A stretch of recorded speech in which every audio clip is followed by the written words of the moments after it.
A huge win for Donald Trump and Republicans nationally. But what happened here in California? Coming up, I'll walk through the closest races, the ones that are undecided, and why Republicans have a lot of reasons to cheer here in California.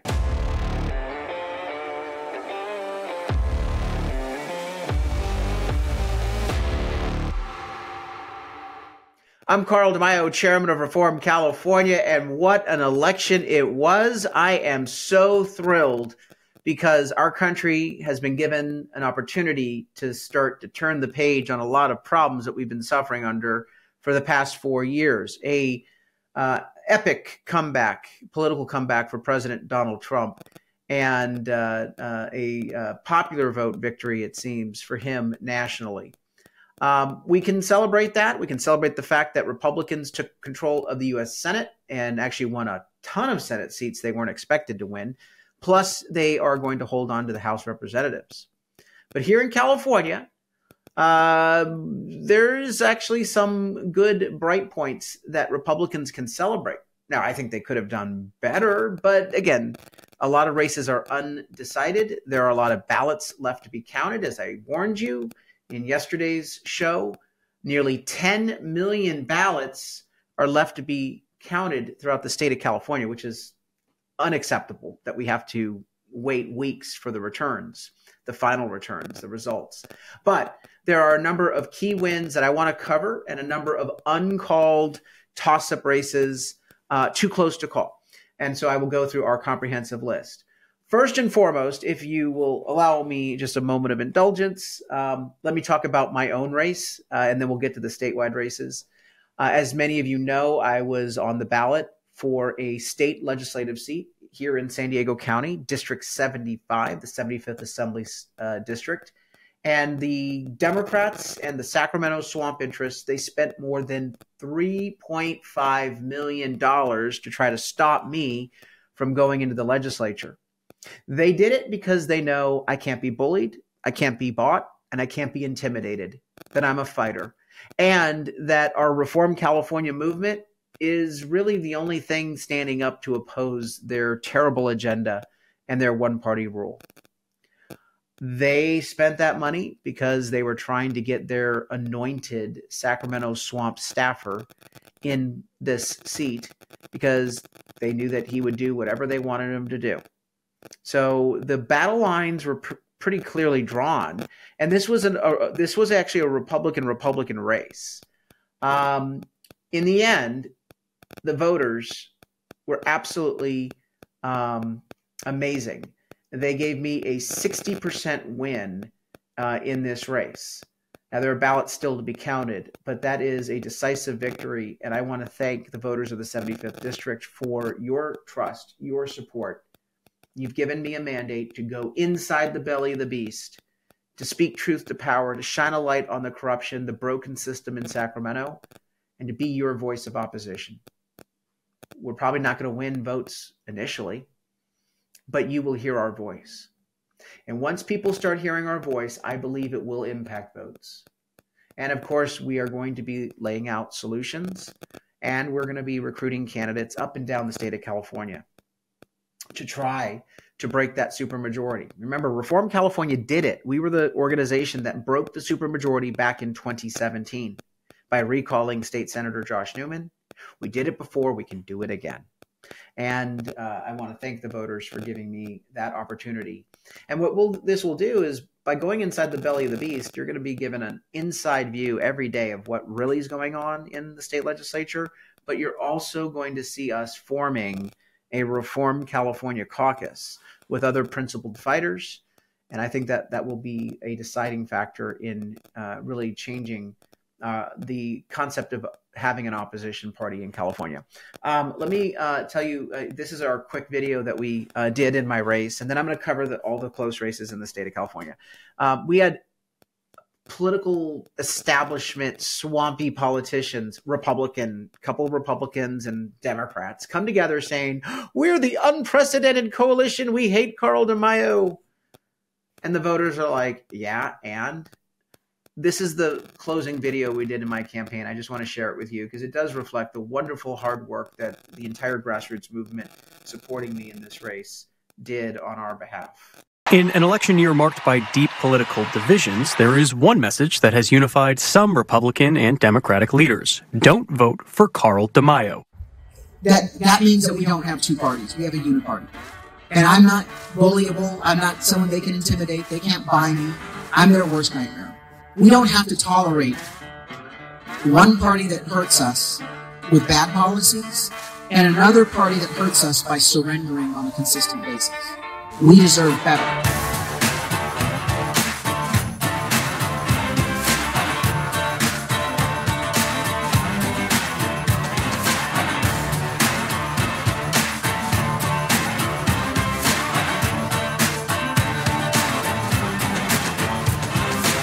Don't flee. That's what the Sacramento Swamp wants you to do. Stand and fight.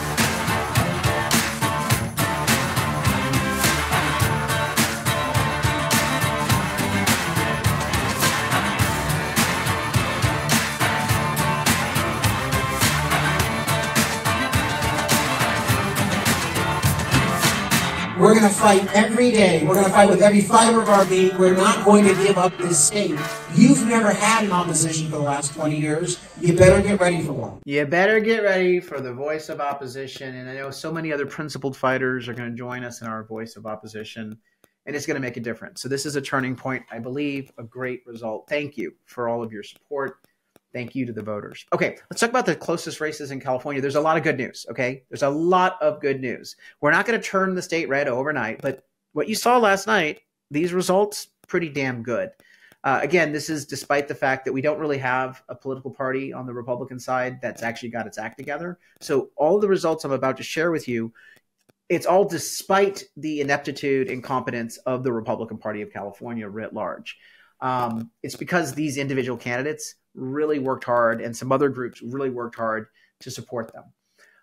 First and foremost, President Trump's numbers. President Donald Trump is at 40%. That's up 6 points from 2020. This is a huge shift. Shows that voters are moving in California to the right.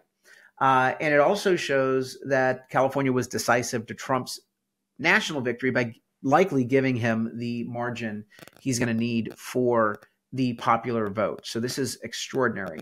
Californians shifting in favor of President Trump. In the U.S. Senate, also, Steve Garvey, while falling short, got to 43% at last count. Very, very good. It's a very marked shift for that race statewide. The statewide ballot measures, the good, the bad, the ugly. First, let's start out with the good. We saved Prop 13. We defeated Prop 5 by 10 points, 55 to 45. That would have made tax increases easier in the state of California by gutting a key provision of Prop 13. We also passed Prop 36 by a landslide, 70% yes on Make Crime Illegal Again initiative. Amazing. We also seem to have stopped the boondoggle, inflation spikers. Minimum wage increase at last count, losing 52 to 48. And rent control, thank goodness, once again, losing 60% to 40%. Good numbers. And the bad news, the Medi-Cal tax, Prop 35, passed. And the boondoggle bonds, Prop 2 and 4, both of those passed. Now, mind you, we kept those bonds to roughly 56, 57%.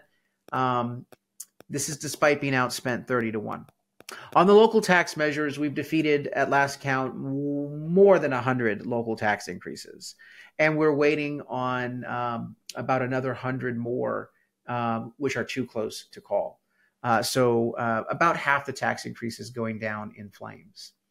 Let's talk about the U.S. House of Representatives. U.S. House of Representatives, you can thank California for a House majority.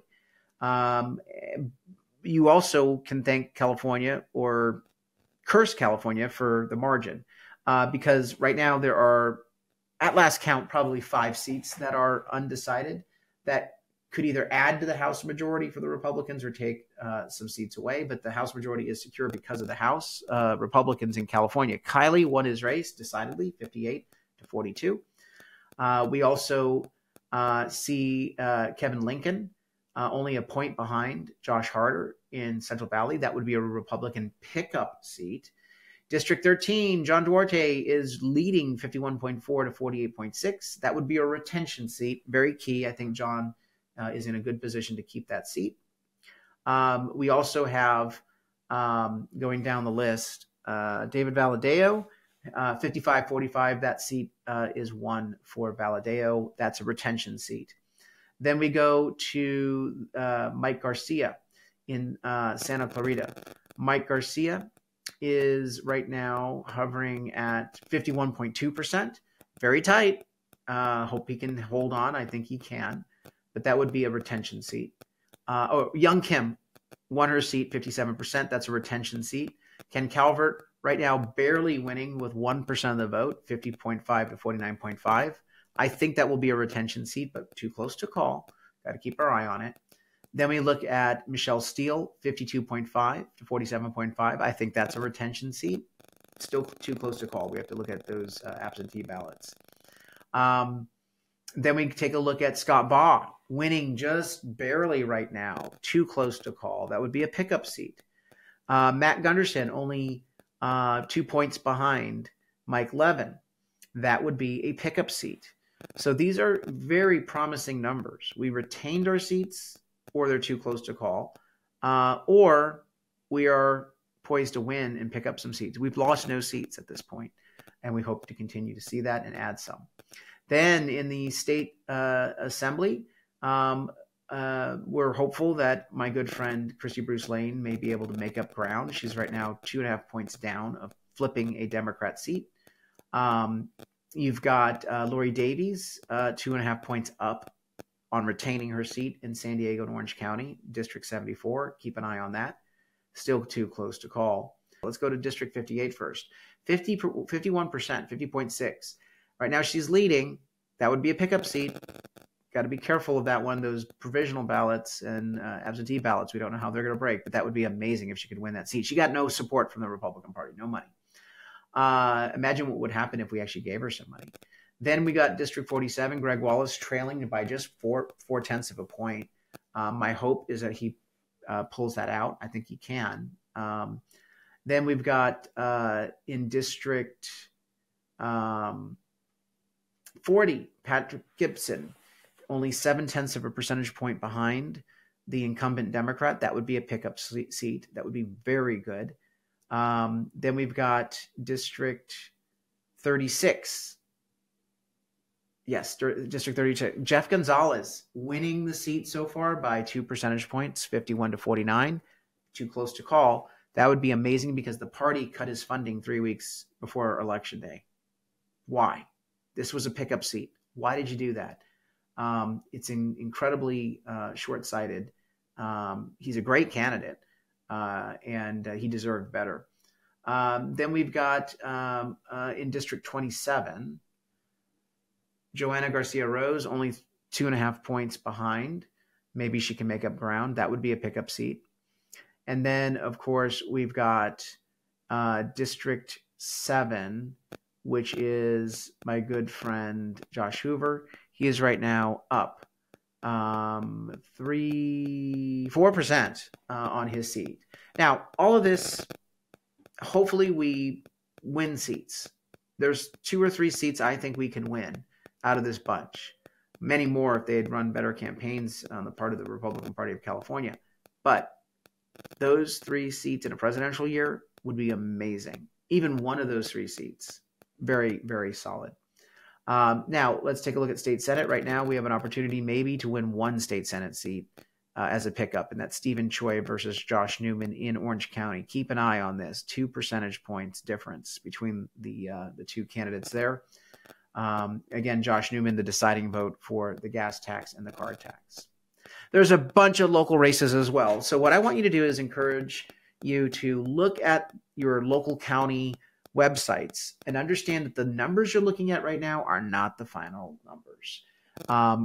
Some races are way too close to call. Numbers will change. Why? Because as I warned you yesterday, we have nearly 10 million ballots uncounted in the state of California. It is unconscionable that we have that many uncounted ballots. Third world countries can finish counting the vote on the same day that they hold their elections, but not California. No. We're inept. And so recognize that numbers will shift a bit in the coming days and weeks. Some races won't be decided for 3 to 4 weeks, and that's sad. But in the meantime, we're doing something called ballot curing. What is ballot curing? Ballot curing is that we go out and find out which Republican and conservative independent ballots have been rejected for mismatched signatures. And then what we do is we go and we contact those voters and let them know so they can fix their signature, that they can fix whatever problem led the registrar of voters in that county to reject their ballot. This is a very normal process, by the way. It's a healthy process. It's good. We need your help because we left it all on the field. We are completely out of funds as a campaign at Reform California. For us to help other candidates and ballot measures cure ballots, we're going to need your help. Please chip in a contribution right now to our emergency ballot curing fund. Go to the website, reformcalifornia.org, click under contribute, because the money that we're spending, that we're raising in these next few days, goes 100% to ballot curing and supporting these candidates as they are trying to maintain their leads or make up ground. Go to reformcalifornia.org. Please do that immediately. We need your help. So I wanted to give you a quick take on the good news from California. There's a lot to be happy about. We can do better. If we have better campaigns in 2026, we do even better. But this is a major shift. The data shows a shift towards Republicans in California in a presidential year. That's an accomplishment. It really is.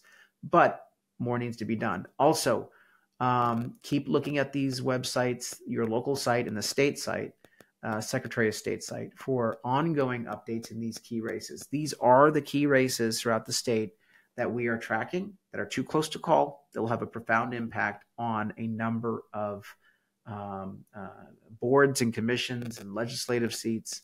Keep watching. Anything can happen in the coming days. Until next time, I'm very grateful, Carl DeMaio, Chairman of Reform California. Thanks for watching, and I hope you enjoyed this episode. But before you click away, please subscribe to this channel and click that notification button so you get updated when we post new episodes. Plus, like this video and share it with your friends so that we can help spread our message across the state. Reform California with Carl DeMaio is paid for by Carl DeMaio for State Assembly.